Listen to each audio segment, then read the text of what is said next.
A noble young lady was captured by goblins and taken to their den. Her limbs were tightly shackled, and a livestock brand was burned into the back of her neck.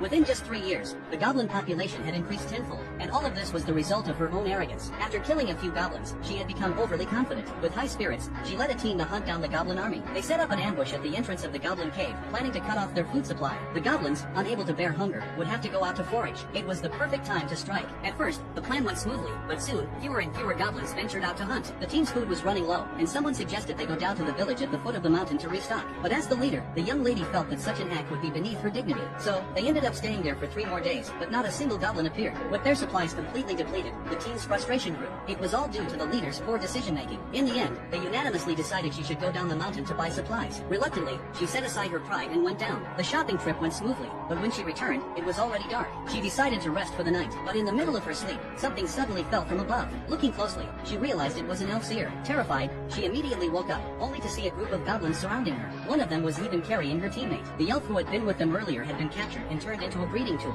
Frightened, the young lady reached for her sword to fight, but the cold had frozen it solid. No matter how hard she tried, she couldn't pull it out. At that moment, a goblin took advantage of her vulnerability and struck her. The others began to slowly close in. Looking at the goblins' grotesque, ugly faces, the young lady felt a deep sense of hopelessness. But the goblins didn't give her any chance. They immediately swarmed her and devoured her completely.